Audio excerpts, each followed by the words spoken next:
I hate corporate Mondays, especially when the numbers in the spreadsheets are blurry after a sleepless night, and the air conditioner in the accounting office is set to freezer temperature. I rubbed my eyes and glanced at the clock. It was only 9 in the morning. Familiar footsteps sounded in the hallway, quick, sharp, with the distinctive clack of heels on the marble floor of Halloway Glass's main office. Mom. I straightened immediately and pretended to be fully immersed in my quarterly report. The door opened without a knock. "Iris, are you finished with the estimates for the new line of decorative vases? The board expects those numbers by lunch." Roxy Halloway never wasted time with greetings. She was dressed in her trademark navy blue suit, her hair perfectly styled, not a single wrinkle on her face that gave away that she was in her 50s. "Almost done," I nodded at the computer screen. "I need another hour to double-check the data from the production department. Some of the numbers don't add up to—" "You have 30 minutes," she interrupted, not even looking at the monitor. "And fix your hair. You look sloppy." The door closed as abruptly as it had opened. I took a deep breath and fixed my hair, though there was nothing wrong with it. It was just that Mom always had something to pick on. Crawfordsville wasn't the busiest town in the country, but it had always been the center of the universe for me. Here, in a small industrial neighborhood on the outskirts, was the Halloway family business, an art and industrial glassware factory. Founded by my grandfather Garland Halloway almost 50 years ago, it had grown from a small workshop to a business known throughout the region. I opened the file with the calculations and tried to focus, but my thoughts went back to my grandfather. It had been 3 months since his funeral, but his office on the 3rd floor of the building still stood untouched. No one had ever had the heart to change anything in there. "Remember, Iris," Grandfather often said, sitting in his worn leather armchair, "glass doesn't tolerate falseness. It's either clear or broken." It was one of his favorite phrases. I always thought it referred to manufacturing, but over the years I began to realize that Grandpa was talking about life, about being honest with yourself and others. My fingers hovered over the keyboard. I remembered my grandfather taking me with him to the shop when I was about 8 years old, showing me how to make beautiful vases and sculptures out of hot masses. He was the only one who took my childhood ideas about new shapes and patterns seriously. He wrote them down in his leather notebook, sometimes even realized them. "You can see beauty where others see only function," he said as we watched the craftsmen at work. "It's a rare gift." My phone vibrated, snapping me out of my memories. A message from Zora. "Night shift is over. Coffee at 3?" I smiled. Zora Treadwell was the only person in this town I could be myself with. We'd met in high school when she stood up for me in front of a group of bullies. Since then, she'd worked as a trucker, traveling all over the country, but always coming back to Crawfordsville. "To make sure you're not already suffocated in that glass crypt," was how she put it. I quickly replied, "Waiting at the old bridge, the usual place," and went back to the spreadsheets. By lunchtime, I had finished the report and sent it to my mother. Instead of the usual, "Thank you," I got only a brief, "Talk to you at the meeting." Typical. In the hallway, I ran into my father. Merle Halloway was the exact opposite of his wife, soft, with a good-natured smile and perpetually disheveled hair. He ran the company on paper, but everyone knew who made the real decisions. "Iris, darling." He tapped me affectionately on the shoulder. "How's work going?" "It's fine, Dad. Just sent Mom the report on the new line." "Great, great." He nodded absently, obviously thinking about something else. "By the way, your Uncle Adrian is presenting a new design concept today. He says it's going to revolutionize the market." I clenched my teeth. Uncle Adrian, my father's younger brother, had an amazing ability to pass off other people's ideas as his own, especially mine. "Interesting," was all I said. "Are you going to the meeting?" Dad asked as I was leaving. "Of course I am. I'm part of the team." He smiled his usual detached smile and disappeared around the corner. Part of the team. It was ironic. In the 3 years I'd worked at the company after college, I'd remained nothing more than the boss's daughter, despite a degree in finance and an innate understanding of the glass business. No one asked my opinion, no one listened to my ideas, except my grandfather. But he was gone. At 2 in the afternoon, I sat in a conference room listening to Uncle Adrian present with theatrical pathos the concept of an innovative line of glass fixtures with integrated LED elements. Exactly the idea I had proposed at the last meeting, and which everyone had amicably ignored. I stared at the presentation, feeling anger boiling up inside, especially when my mother nodded approvingly. "Genius, Adrian. That's exactly the direction we need to go." Her voice oozed a honey I'd never heard addressed to me before. I couldn't stand it and raised my hand. "I apologize, but isn't this the same concept I suggested a month ago?" Silence hung in the room. Uncle Adrian smiled strainedly. "Sweet niece, your idea was about simple light fixtures. I'm talking about a fully integrated system with programmable elements." My presentation had exactly the programmable elements. I opened my laptop. "I still have the slides." "Iris," my mother interrupted me sharply, "don't make a scene. We all remember your presentation. It was a crude concept with no detail. Adrian developed it into a commercially viable product." I wanted to object, but caught my father's warning look. "Don't argue." As usual. I closed my laptop and sat in silence for the rest of the meeting, wishing I was somewhere far away from this place. After the meeting, I hurried to the Old Bridge Cafe, a cozy little spot on the riverbank where Zora and I always met. She was already waiting for me, with 2 cups of coffee on the table. When she saw my face, she knew right away. "Family again?" I nodded, plopping into a chair and taking a big sip of the hot beverage. My uncle stole my idea. My mother supported it. Father was silent. Just an ordinary day in paradise. Zora shook her head. She looked like a mischievous elf with her close-cropped red hair and freckles, but her eyes were always filled with the wisdom of life, gained through long journeys. "Why are you still working there? With your education, you could find a position at any company in Indianapolis." I shrugged. "It's a family business, Zora. My grandfather built it from the ground up. I can't just walk away." "Your grandfather wouldn't want you to be unhappy." I knew she was right. But leaving meant admitting defeat. Speaking of my grandfather, I remembered. "I need to stop by his lawyer's office today. Otis Crow called yesterday, said there were some papers I had to sign. Maybe the old man left you his stamp collection." Zora grinned. "I doubt it. Grandpa wasn't a collector. He put everything into business."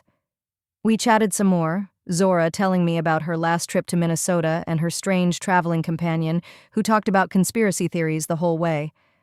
At 4:00, I said goodbye to her and headed to Otis Crow's office. The law firm of Crow and Associates was located in an old Victorian building downtown.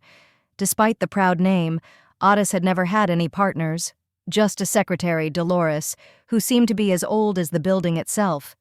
"Miss Halloway," she hissed as I entered. "Mr. Crow is expecting you." Otis Crow was a short, gaunt man with a sharp nose and shrewd, bird-like eyes that matched his last name. He shook my hand and pointed to the chair across from his massive desk. "Iris, thank you for coming. How are you?" "I'm fine, Mr. Crow." "Otis, please. I've known you since you were in diapers." I nodded. Otis had been the Halloway's family lawyer since time immemorial. He was the one who helped my grandfather draw up the paperwork for his first workshop. "I've called you here on a very important matter." He pulled a folder from a desk drawer. "Your grandfather, Garland, left certain instructions to be carried out 3 months after his death." I frowned. Weren't all inheritance matters settled immediately after the funeral? "The formal will, yes, but there was another document." Otis opened the folder and pulled out a sealed envelope. "This is a letter from your grandfather, addressed to you personally. And one more thing." He placed a second document in front of me, a legal-looking certificate with seals and signatures. "What is it?" I asked, looking at the paper. "It's a stock transfer certificate for Halloway Glass. According to this document, Garland Halloway is transferring to you a 51% controlling interest in the company." I stared at Otis, sure I'd misheard. "What? But, how?" I thought the shares were split between my father, mother, and Uncle Adrian. "That's what everyone thinks." Otis nodded. "Officially, it was announced that 49% of the shares were divided. Your father owns 20%, your mother 15%, your uncle 14%. But Garland kept the controlling interest and didn't tell anyone. And now he's given it to you. I took the envelope with trembling hands. Why me? Why not my father? I think you'll find the answer in the letter. Otis smiled softly. I'll leave you for a few minutes so you can read it in private. He left the office, and I carefully opened the envelope. Inside was a leaf written in my grandfather's familiar handwriting, a little uneven, but determined. Dear Iris, if you're reading this letter, it means I'm no longer around. Don't be too sad. I've lived a long and happy life, and one of the great joys of that life is seeing you grow into an intelligent, talented woman. I'm giving you controlling interest in Holloway Glass, not because you're my granddaughter, but because you're the only one who truly understands the soul of this business. You see in glass what I saw, not just a material, but an opportunity to create beauty, to change the world for the better. Your father is a good man, but he lacks determination. Your mother is smart and strong, but too obsessed with numbers instead of people and art. Adrian, well, you know your uncle. You can use that power as you see fit. You can claim it immediately, or you can wait for the right time. I trust your wisdom. Just remember one thing. Holloway Glass is not just a business. It's a legacy. And it's in your hands now. Love, Grandpa Garland. I reread the letter twice, feeling tears come to my eyes. Grandpa had always believed in me more than anyone. And even after he died, he found a way to be supportive. When Otis returned, I had already wiped my eyes and folded the letter back into the envelope. What am I supposed to do now? I asked. Legally, you can declare your rights immediately. Call the board of directors and declare a change of management. As a majority shareholder, you have every right. I thought about it. I imagined my mother's face when she found out that I, not she, controlled the company. My father's surprise, Uncle Adrian's shock. What if I don't want to tell anyone yet? Otis nodded as if he'd expected that question. Then we'll keep it a secret. Legally, everything is in place. The paperwork is in order. You can choose any moment to reveal the truth. I looked at the certificate. Strange how a simple piece of paper could change my whole life. I'll think about it, I said finally. I need some time. Of course. Otis handed me a folder. Here are copies of all the documents. I'll keep the originals in the safe. I left the office with a heavy folder and even heavier thoughts. What to do with this unexpected power? Immediately assert my rights and put the family in their place? Or try to prove my worth in another way and leave the controlling stake as the last trump card? I drove home in complete prostration. My little house on the outskirts of Crawfordsville greeted me with the usual silence. I tossed the folder on the kitchen table and poured myself a glass of wine. Sitting by the window, I watched the setting sun and thought about the future. Tomorrow I would go to work as usual. I would pretend that nothing had changed. But inside me, something had changed irrevocably. I was no longer just the boss's daughter. I was the owner of Holloway Glass, and sooner or later the world would find out. The next morning I got to work earlier than usual. I wanted to be alone in the office, getting used to this new knowledge. I went up to the third floor and stopped in front of Grandpa's office. I had never dared to go in there without him before. Now I cautiously turned the knob. The room looked untouched. A solid oak desk, shelves of books and glass samples, a large window overlooking the production shops. I ran my hand over the back of his chair and imagined him sitting there, making important decisions. I won't let you down, Grandpa, I whispered. Throughout the day, I watched the company with new eyes. The way my mother harshly reprimanded the designer for a minor mistake. The way my father studiously avoided conflict, agreeing with everything he was told. Uncle Adrian flirting with his new secretary instead of doing business. At lunchtime, I went into the production hall. Here, amidst the noise of the machines and the heat of the furnaces, I always felt closer to the heart of the business. The workers had known me since childhood and greeted me more friendly than the office staff. Miss Iris, Hugh, an older glassblower who had worked with my grandfather, called out to me, "Haven't seen you in the shop for a long time." "Lots of work in the office." I walked over to his workstation. "What's new, Hugh?" He looked around and lowered his voice. "To be honest, it's not all smooth sailing. The new equipment your uncle ordered keeps breaking down, and you have to wait weeks for parts." I frowned. Why hadn't I heard about this? We've been sending reports upstairs.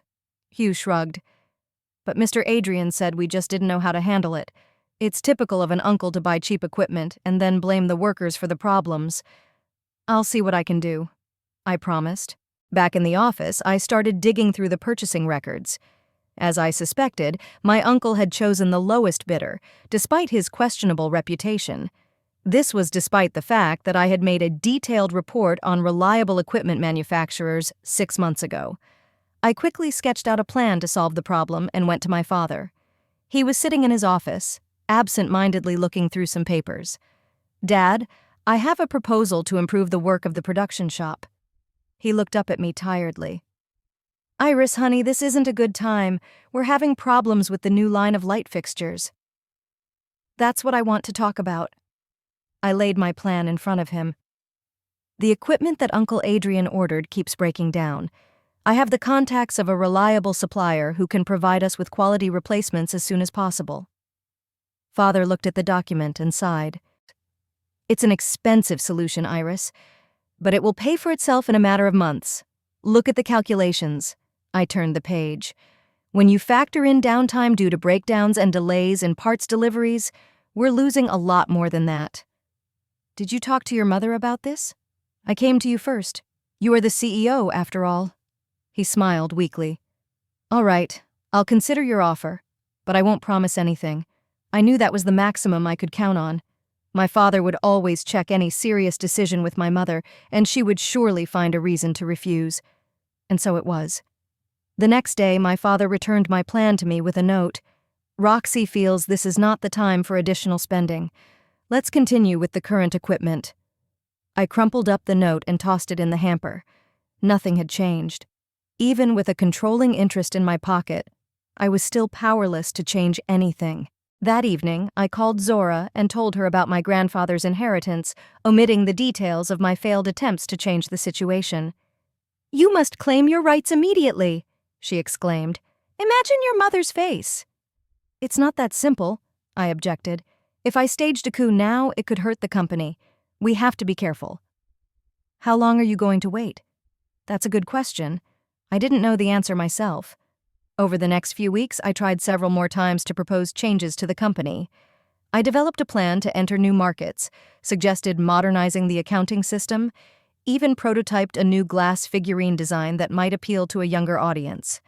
All of my ideas were either ignored, rejected, or, in the case of the design, appropriated by Uncle Adrian, who presented it as his own design and got board approval. I could feel my inner anger and frustration growing. The controlling interest lay in the safe at home, but I was still hesitant to use it. I wanted my family to recognize my value without coercion. I wanted to prove that I was worthy of a place in the company, not by birthright or inheritance, but by virtue of my abilities. But every day, it became clearer and clearer that that wasn't going to happen. Roxy Halloway would never see me as anything but a too soft daughter. My father would never take my side against my mother, and Uncle Adrian will continue to take advantage of my ideas. Glass doesn't tolerate falseness. It's either clear or broken. My grandfather's words echoed in my head more and more often. Perhaps it was time to break this glass of lies and pretense that surrounded our family and company, but I still wasn't ready. Not yet. Not yet. Spring in Crawfordsville was unusually cold. A chilly wind blew through the streets, getting under my clothes and making me cringe even indoors. For the past 2 weeks, I'd been coming into the Halloway Glass office earlier than everyone else and leaving later than most of the staff. I've been working on a new project, a line of glass jewelry incorporating elements of recycled materials. Sustainability is on trend at the moment, and I saw huge potential in this area. I put together extensive market research, developed sketches, calculated costs, and potential profits. I felt like they just couldn't ignore me this time. The idea was too good. That morning, I walked into my mother's office without calling ahead, a rarity for me. Roxy was sitting at her perfectly organized desk, going over some paperwork. "You have 5 minutes?" she said without even looking up. I placed the project folder in front of her. "I want to introduce a new product line, eco-friendly glass jewelry using recycled materials. Studies show a growing demand for such products, especially among millennials. Mother lazily flipped through a few pages. And where are you going to get these recycled materials? I've already contacted several recycling companies, I replied with ill-concealed enthusiasm. They're willing to supply us with materials at discounted prices in exchange for mention in marketing campaigns. Don't you think mixing premium Holloway glass with garbage isn't a good idea? I sighed. I should have expected that reaction. It's not trash, Mom. It's carefully selected and recycled materials. Look at the samples. I pulled a small box of prototypes out of my bag. Roxy glanced at the jewelry. I don't see anything special. But they're 30% cheaper to produce and have a higher margin. I turned the page with the calculations. Potential profits in the first year? Iris, my mother interrupted me, closing the folder. I appreciate your zeal, but Holloway Glass is a premium brand with half a century of history. We're not going to risk our reputation for a fashion trend.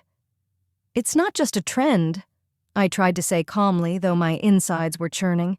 This is the future of the market. If we don't adapt, we'll be left behind. I think I know better what the company needs. Her tone left no room for discussion. By the way, your first quarter report contained errors. Fix them by tomorrow. I took the folder and left the office, feeling my nails digging into my palms. I knew there were no mistakes in the report. My mother was just trying to humiliate me, to remind me of my place. I ran into Uncle Adrian in the hallway. He gave me an appraising look and smirked. What, another rejection? His voice oozed fake sympathy. None of your business, I snapped back. How rude we are. He shook his head. You know, Iris, your problem is that you don't understand how real business works. It's not just the ideas that matter here, it's who presents them. You mean it's more important to steal someone else's idea than to create your own? His smile grew wider. I prefer the term develop. I develop ideas to the point where they can make money. He patted me on the shoulder and headed toward his mother's office, whistling a tune. In the evening, I told Zora about everything. We were sitting in the old bridge, and I was twirling a cup of cold coffee in my hands. Why haven't you said anything about your control packet? She asked, frowning. You could have put them in their place a long time ago. I want them to recognize me without being forced, I replied tiredly. I want them to see my value, not just submit because of the stock. That's not going to happen, Zora said, leaning back in her chair. They'll never change, Iris. People like that don't change. I knew she was right, but some part of me still hoped. 2 weeks later, the thing I feared most happened. At a regular board meeting, Uncle Adrian presented a revolutionary concept for sustainable glassware using recycled materials. My concept, down to the last detail. I sat as if in a stupor as I listened to him describe all the benefits of this approach, the very ones I had told my mother about. When he finished his presentation, the room erupted in applause. Genius, Adrian! My mother exclaimed, and for the first time I saw genuine admiration in her eyes. This is exactly the direction we need to go in order to expand the market. I couldn't take it anymore and stood up. This is my concept. My voice shook with rage. I presented it to my mother 2 weeks ago and she rejected it. And now you're all applauding the same idea, only from your uncle's mouth? There was silence in the room. Mother slowly turned to me. Iris, your concept was crude and unfinished. Adrian added specific vendors, marketing strategy, calculations. It was all in my presentation. I grabbed my uncle's folder off the table and flipped through it. It's an exact copy. Even the diagrams are the same. Iris, calm down, my father intervened. I'm sure it's just a coincidence. Coincidence? I laughed bitterly. Dad, do you really believe that, or do you just not want to see the truth? Uncle Adrian spread his hands with a look of insulted innocence. I've been working on this concept for months. If you've had similar thoughts, it only proves that it's a worthwhile idea. Liar, I said through gritted teeth. Enough! Mother's voice came like a whip. Iris, you're being unprofessional and inappropriate. If you can't control your emotions, you don't belong in this meeting. I don't belong in this company, do I? I looked straight into her cold eyes. Because I see what's going on? Because I don't want to put up with lies and stealing ideas? Get out and calm down." Her voice was quiet, but I could hear the steel in it. I looked around the room. No one was looking me in the eye. Not my father, not the other council members. Only Uncle Adrian was smirking, enjoying the spectacle. I walked out, slamming the door loudly. After the meeting, my father found me in my office. He looked tired and aged. "Iris, we need to talk." "About what? About how you're letting Uncle Adrian steal my ideas, or about how my mother destroys everything I try to propose?" He sighed and sat down across from me. "Look, I know you're upset right now, but a company is a complicated machine. Sometimes you have to make compromises." "Compromises?" I interrupted. "That's not compromise, Dad. It's a betrayal. You're letting them treat me like I'm nothing." "It's not that." He rubbed his temples. "It's just, sometimes you have to play by the rules." "Whose rules? Mother's? Uncle? What about my rules? Or the rules of the grandfather who built this company?" At the mention of grandfather, my father flinched. "Garland always knew what he was doing," he said quietly. "Sometimes I think he made a mistake leaving the company to us." I looked at my father carefully. Did he know that the controlling interest really belonged to my grandfather? Did he realize that it was mine now? "Dad," I began cautiously, "what would you do if you found out that Grandpa had left the company to someone other than you and Mom?" He smiled sadly. "It wouldn't make any difference. The company belongs to us, and we have to do everything we can to make it thrive. Even if it means losing your own daughter?" He didn't answer, only averted his eyes. At that moment, I realized that I could never count on his support. The next day, my mother summoned me to her office. My father and Uncle Adrian were already in the study. I knew immediately that this did not bode well. "Sit down," my mother said dryly, pointing to a chair. I sat silently, my hands folded in my lap. "After last night's incident," she began, "your father, your uncle, and I discussed the situation at length, and we have come to the conclusion that your continued presence in the company inappropriate. I expected something like that, but I still felt the ground slipping away from under my feet." "You're firing me?" "I prefer the term parting ways," Uncle Adrian interjected. "It's obvious that Holloway Glass is not a place where you can realize your potential." I shifted my gaze to my father. He was looking away, avoiding my eyes. "And you agree with that, Dad?" "Iris," he said quietly, "maybe it really is for the best. You can find yourself somewhere else without the pressure of the family business." "No pressure?" I grinned bitterly. "Or without me reminding you of how you're betraying your grandfather's legacy." "Don't be dramatic," my mother cut me off. "It's a business decision, nothing more. You'll get a decent severance package." "What am I supposed to do next?" I asked, feeling a cold rage rising inside me. "You're young, educated," my mother shrugged.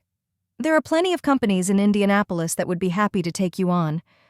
I looked at these people, my family, and didn't recognize them. Or maybe I was finally seeing the real them. "I get it," I said slowly, standing up. "When do you want me to leave?" "Your desk needs to be cleared out today," my mother said. The HR department had already prepared all the paperwork. I nodded and headed for the door. On the threshold, I turned around. "Do you know what my grandfather used to say? Glass doesn't tolerate falseness. It's either clear or broken. You broke a lot of things today." I walked out without waiting for an answer. It didn't take long to pack. A few personal photos, a notebook with notes, a mug with the college logo on it. Everything work-related, including my ideas and projects, I decided to leave behind. Let Uncle Adrian keep stealing them. Soon it wouldn't matter. As I was putting things in the box, Hugh, the senior glassblower, walked into the office. His wrinkled face expressed genuine sympathy. "Miss Iris, I've heard the news. I can't believe they did that to you." "Thank you, Hugh." I smiled weakly. "But maybe it's even better this way." "Your grandfather would be upset." The old man shook his head. "He always said you were the future of Holloway Glass." "He said a lot of things." I took the box. "But it doesn't matter now." "It does, Miss Iris." Hugh put his hand on my shoulder. "More than you realize." I nodded, holding back tears. I said goodbye to the few employees who weren't afraid to approach and walked out of the building where I'd spent most of my life. Zora came to pick me up 15 minutes after my call. She silently picked up the box, tossed it into the back seat of her pickup truck, and hugged me tightly. "Let's go to my place," she said. "I have whiskey and a shoulder to cry on." "Thank you." I got into the car, feeling strangely empty. In Zora's small apartment, filled with souvenirs from her trips, I finally let my emotions out. I told her everything in detail. The last time I stole an idea, the conversation with my family, the shameful dismissal. "They'll pay for it." Zora poured me another whiskey. "You'll use your stock, right?" I nodded, taking a sip of the scalding liquid. "But not right away. Let them think they've won. Let them relax." "Revenge served cold?" Zora grinned. "It's not about revenge." I shook my head. "It's about justice and grandfather's legacy." The next day, I called Otis Crow and made an appointment. The lawyer already knew I'd been fired. News travels fast in a small town. "I'm sorry, Iris," he said when I entered his office. "Your grandfather wouldn't have approved of this decision." "That's why I'm here." I sat down across from him. "I've decided to use the controlling interest, but I want to do it spectacularly." Otis raised an eyebrow. "What do you mean?" "The annual Holloway Glass corporate party is in 2 weeks. I leaned forward. "All the employees, partners, clients will be there. Perfect timing for an announcement." "But you won't be invited after you're fired," Otis pointed out. "I was sure they would," I said. "My mother cares too much about her reputation.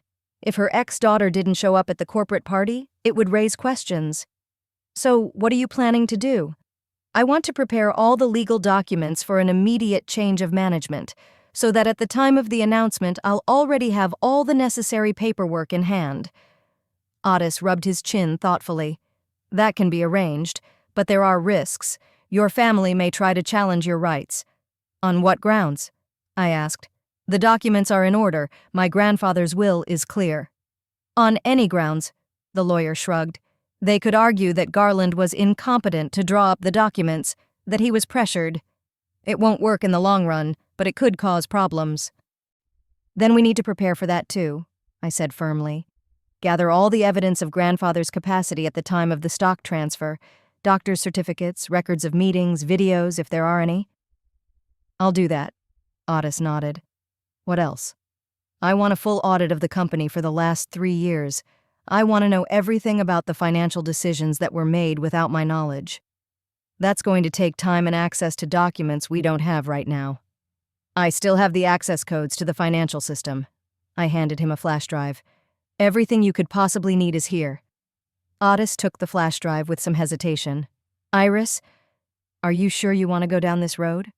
It will lead to open conflict with the family." "They've already started that conflict," I replied firmly. "I'll just put an end to it." We worked out a detailed plan of action. Otis was to prepare all the legal documents for a change of management, conduct a preliminary audit, and gather evidence of the legality of my shareholding. I, for my part, was to act like I was resigned to put the family's guard down. "What about the invitation to the corporate party?" Otis asked when we were done. "Are you sure they'll invite you?" "If not, we'll have to find another way." I shrugged. "But I know my mother. She'd rather invite me than explain to everyone why the CEO's daughter is absent from the main event of the year." Over the next week, I kept a low profile. Turned down a few calls from my father saying I needed time. Started looking at job openings at Indianapolis companies, even went to a couple interviews, all for the sake of appearances. News of this, I knew, would reach my family quickly. Zora was the only one who knew my real plan. "Are you sure you can do this?" she asked as we sat at her house discussing the details. "Go out in front of everyone and announce a coup?" "Honestly?" "No," I shook my head. "I've never been a fan of public speaking, but I don't have a choice." "You always have a choice," Zora said softly. "You can sell your stock and start your own business, or you can move to another city and forget about all this." "And betray my grandfather's trust?" I looked her in the eye. He trusted me to carry on his legacy. I couldn't let him down. Zora hugged me tightly. "Then I'll be there for you. When you break their hearts, I'll stand behind you and applaud." As I'd expected, the invitation to the corporate party came 10 days after I'd been fired. It was official, on heavy paper embossed with the Halloway Glass logo. Impersonal, without a single handwritten line.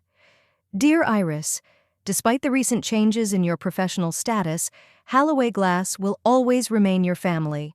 We would be delighted to see you at the company's annual corporate party to be held on Friday, May 18th at 7 o'clock in the evening at the Grand Hotel. Best wishes, Roxy Halloway, Chief Financial Officer of Halloway Glass. The morning of May 18th was surprisingly clear. The sunlight was filtering through the thin curtains and painting patterns on my bedroom floor. I woke before my alarm clock and lay staring at the ceiling for a long time. Today, everything would change. Today, I would stop being an outcast and become what my grandfather had always wanted me to be, the true heiress of Halloway Glass. Strangely, I felt an unusual calmness. It was as if all my fears and doubts had been left behind yesterday. I got up, took a shower, and opened the closet where the dress I'd bought for this evening was hanging. Strict, dark emerald, with small inserts of crystal at the waist. Symbolic, glass has always been a part of my life. I spent the entire afternoon rereading the documents Otis had prepared: certificate of majority ownership, the change of management order, a letter from my grandfather that I hoped I wouldn't have to use. Everything was ready.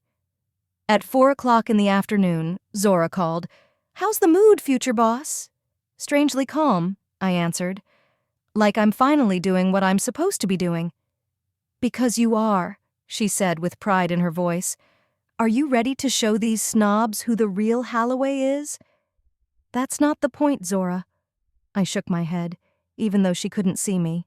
"It's about giving the company back its soul. That's what Grandpa always talked about."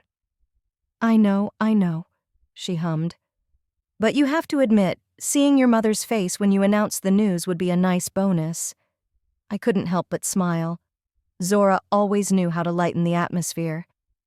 "Are you sure you don't want me to come with you?" she asked. "No, that's something I have to do on my own," I said firmly. "But thank you for offering. Then I'll see you afterwards with a bottle of champagne. Either celebrate victory or drown our sorrows."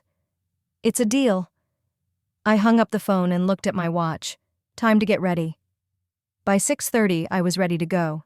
My dress fit perfectly, my hair was in an elegant bun, and my makeup emphasized my eyes but stayed low-key. I pulled earrings with tiny glass pendants out of the jewelry box, a gift from my grandfather for my 20th birthday. "So you'll always remember what you're made of," he'd said then. I checked my purse one last time before I left. Papers, lipstick, phone. I took a deep breath and looked at my reflection in the mirror. "You'll do fine," I whispered. "Grandpa believed in you." The Grand Hotel was the most luxurious building in Crawfordsville, an old Victorian-style building with marble columns and crystal chandeliers. The perfect place for an annual corporate party for a company like Halloway Glass. I parked the car and stood still for a moment, gathering my thoughts. My heart was pounding somewhere in my throat. I pulled a flask of whiskey out of the glove compartment, a little talisman from Zora, and took a tiny sip. The liquid burned my throat, but it helped me pull myself together. A uniformed doorman stood at the hotel entrance and nodded politely, opening the door in front of me. It was already crowded inside. Employees with glasses in their hands were chatting in groups, soft music was playing, and waiters were scurrying between guests with trays of appetizers. I felt the stares as I entered the room. Conversations died down and then resumed with renewed vigor. Some of the staff, with whom I had a good relationship, nodded affably, while others carefully averted their eyes.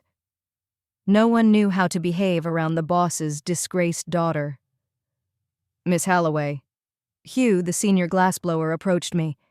"It's good to see you here." "Thank you, Hugh." I smiled sincerely. "How are things in the shop?" "Same old." He lowered his voice.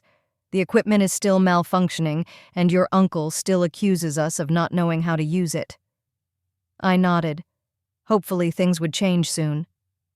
He looked at me strangely, but said nothing. Maybe there was something in my voice that made him think. I took a glass of champagne from the tray of a passing waiter and looked around. My parents and uncle hadn't shown up yet, probably giving a final briefing to the staff or chatting with important clients in a separate room. My attention was caught by a tall man in a dark suit standing by the window. Otis Crow. He gave me a discreet nod and raised his glass slightly. I responded in kind. My ally was in place. At 7 hours and 30 minutes, the doors at the end of the hall swung open, and in they came, my parents and Uncle Adrian, smiling and confident. My mother was in an elegant blue dress, my father in a classic tuxedo, my uncle in a fashionable gray suit with a purple tie, the perfect picture of a successful family. I watched them greet their guests, accept congratulations on a successful year, the mother nodding royally, and the father shaking hands good-naturedly. Uncle, as usual, was flirting with all the women under 40. After a few minutes, my mother noticed me. Her face froze for a moment, then she said something to my father, and they headed in my direction. "Iris," the mother smiled strainedly, "I'm glad you could make it." "I wouldn't have missed this event," I replied calmly. A family tradition, after all. My father looked uncomfortable, shifting from foot to foot. "You looking good," he said. "How's the job hunt going?" "Making progress," I said evasively. "But let's not talk about that today. I take it the company had a good year?" "Exceptional," my mother confirmed with smugness. The new line of eco-friendly products exceeded all expectations. I could hardly resist reminding her whose idea it was in the first place. "Congratulations," I said instead. "Grandfather would be pleased." At the mention of grandfather, my mother frowned slightly, and my father gave me an odd look. "We need to welcome the other guests," Mother said. "Make yourself at home." They stepped back and I sipped my champagne, watching them. How easily they'd cut me out of their lives, as if I was only a temporary inconvenience that had now been removed. I spent the next hour chatting with former co-workers, many of whom were genuinely interested in my life after Holloway Glass. I tried to be polite and not go into too much detail, knowing that very soon things would change. At 9 o'clock, my father tapped his fork on his glass, drawing the attention of the guests. The hall gradually quieted down, all eyes turned to the small stage, where my father stood surrounded by his mother and uncle. "Dear friends, colleagues, partners," he began in his soft but confident voice. "I am pleased to welcome you to the annual celebration of Holloway Glass's success. This has been a very special year for us." I listened to my father talk about the company's achievements, record sales, new customers, and expansion. Every word he spoke echoed in my head from business meetings where my ideas were rejected or appropriated by others. "And a special thanks goes to my brother Adrian," my father continued, "whose innovative idea for an eco-friendly product line has opened up a whole new market for us." My uncle bowed his head modestly, accepting the applause. My hands clenched into fists. "Holloway Glass has a bright future ahead of it," my father raised his glass. "I propose a toast to our company, to the legacy of my father, Garland Holloway, and to all of you who make that legacy come alive." The guests raised their glasses. This was my moment. I took a deep breath and headed toward the stage. A few people looked at me in surprise, but no one tried to stop me. Perhaps they thought I wanted to join the family toast. When I got up on stage, my father fell silent halfway through. Mother tensed, and Uncle Adrian raised an eyebrow in bewilderment. "Iris?" Father said confusedly. "What are you doing?" "I want to say a few words, Dad." I smiled and took the microphone from his hands. He didn't resist, more out of surprise than agreement. I turned to the audience. Hundreds of eyes were looking at me with curiosity. I saw Otis, who nodded faintly, and that gave me a boost. "Good evening, everyone," I began. "For those who don't know me or have forgotten, I'm Iris Holloway, daughter of Merle and Roxy, granddaughter of Garland Holloway, the founder of the company." The hall fell silent, waiting for me to continue. Until recently, I worked as a bookkeeper for Holloway Glass until the family council decided that my presence in the company was inappropriate. I saw my mother step forward, clearly intending to stop me, but my father held up a hand. "I'm not going to bore you with the details of my termination," I continued. "I'm here today to tell you about my legacy, the very legacy my father was just talking about." I paused and looked around the room.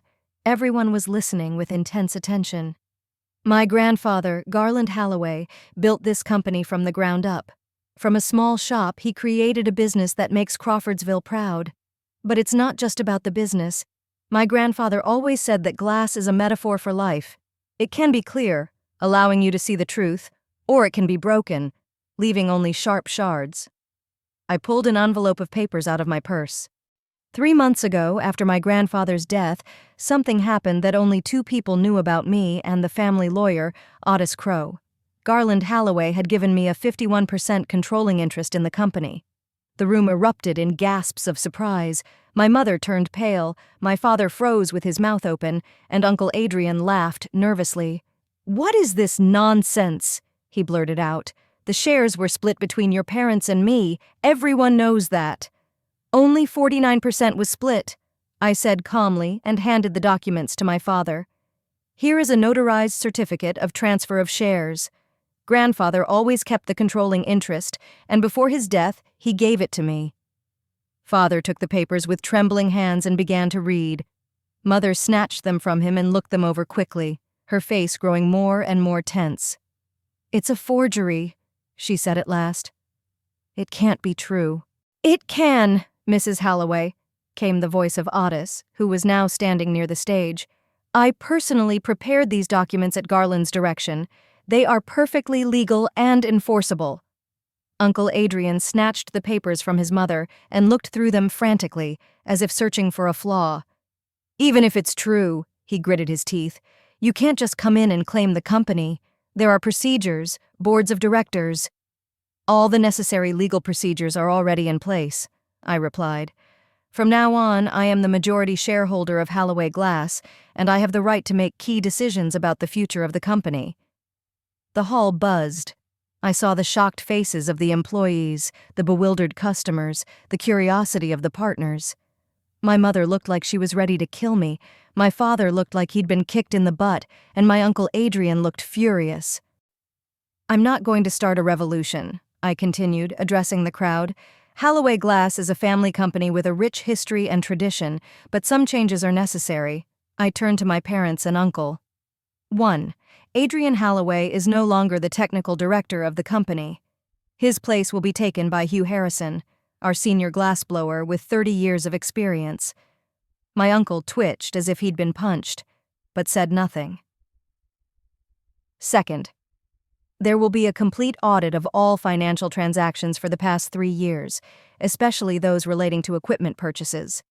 Now, Uncle looked genuinely frightened. Mother cast a suspicious glance at him. 3. We are launching a program to support young designers and return to the principles my grandfather always stood for: quality, innovation, and respect for the traditions of glassmaking. I paused and looked directly into my mother's eyes. "One last thing. I propose that my parents remain in their positions, but with modified terms of reference that we will discuss in the coming days. I believe that together we can get Halloway Glass back on the path my grandfather saw." My mother looked at me with an unreadable expression. My father looked confused, but I thought there was a flicker of relief in his eyes. "This is outrageous," Mother finally said, grabbing the microphone. "Dear guests, we apologize for this unpleasant incident. My daughter is going through a difficult period after her dismissal and apparently decided to take revenge in such a strange way. The documents she speaks of will certainly be scrutinized and—" "They already have been, Roxy," Otis interrupted her, rising to the stage. "As the company's lawyer, I attest to their authenticity, and by the way, I have another document that might interest you." He pulled an envelope from his inside jacket pocket. "A letter from Garland Halloway addressed to his family, written a week before his death. In it, he explained his decision to transfer controlling interest to Iris." Mother snatched the envelope and opened it. I watched her face change as she read it, from anger to disbelief, then to shock, and finally to something resembling humility. She silently handed the letter to her father, who read it with the same changing expression on his face. When he finished, he looked at me with a long gaze in which I saw both surprise and respect, and perhaps even pride. "It is indeed Father's handwriting," he said quietly, turning to his mother. "And it sounds exactly the way he would have said it." Uncle Adrian snatched up the letter and ran his eyes over it quickly. "It's nonsense," he exclaimed. "The old man was out of his mind before he died. We'll contest it in court." "You can try," Otis replied calmly.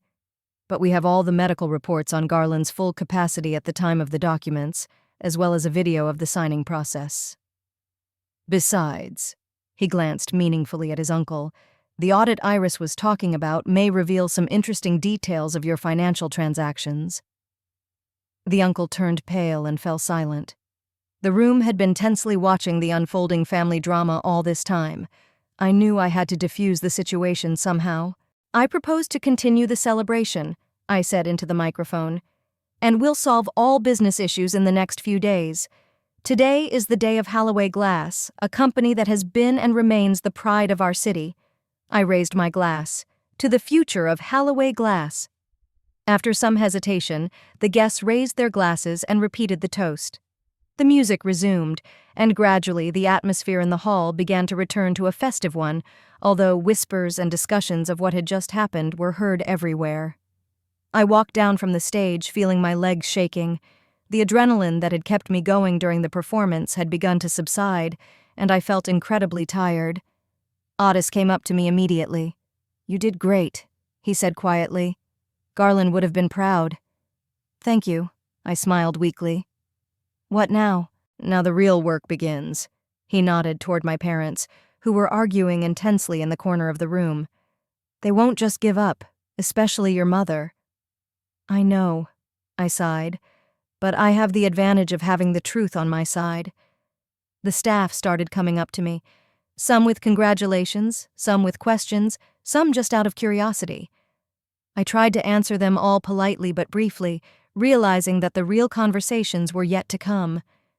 Hugh Harrison was stunned when he heard of his promotion. "Miss Iris, are you sure?" he asked, fidgeting nervously with his tie. "I'm just a glassblower, not a manager." "You understand glass better than anyone in this company," I replied. "And management can be learned. Grandfather always said you were the best craftsman he knew." The old man squared his shoulders, tears glistening in his eyes. "I won't let you down, and I won't fail Mr. Garland's memory." By 11 p.m., the corporate party was coming to an end. Many of the guests had already left, and the company's employees were the only ones who looked at me with different eyes, with respect, curiosity, and, what was especially gratifying, hope. Uncle Adrian disappeared immediately after my announcement. Mother kept cold and aloof, avoiding me all evening. But my father, to my surprise, came up to me as I was about to leave. "Can I talk to you for a minute?" he asked, and we stepped aside. "Why didn't you tell me right away?" There was no reproach in his voice, just tiredness and curiosity. "I wanted you to recognize me without being forced," I answered honestly. "I wanted you to see my value to the company, not because I own stock, but because I have ideas and abilities." My father looked at me for a long time, then nodded. "You really are your grandfather's daughter," he said quietly. "He would have approved of what you did today." "Wouldn't you, Dad? Do you approve?" He paused, as if weighing his words. "I don't know, Iris. It's, complicated. But I do know that your grandfather was never wrong about people. If he thought you should take over the company, then that's the way it should be. I don't want to alienate you or Mom," I said, "but I want the company to go back to its roots, to what my grandfather always stood for." "I understand," Dad smiled weakly. "Give us some time, especially your mother. It was a big blow to her." "Of course," I nodded. "We'll talk next week, officially." He hugged me awkwardly, the first time he'd hugged me in a long time, and walked away to my mother, who was waiting for him at the exit, looking impatient. I walked out of the hotel feeling strangely light. Everything had turned out even better than I had expected. Of course, there were still a lot of challenges ahead, but the first, most difficult step had been taken. Zora was waiting for me at home with the promised bottle of champagne. "How was it?" she asked, opening the door. "From the look on your face, did it go well?" "Better than I thought." I slumped into the chair, kicking off my shoes. Mother's furious, Uncle's terrified, Father's distraught. But the company is now officially mine. Here's to a new chapter in the history of Holloway glass. Zora raised her glass. I smiled and clinked it with hers. To my grandfather's legacy,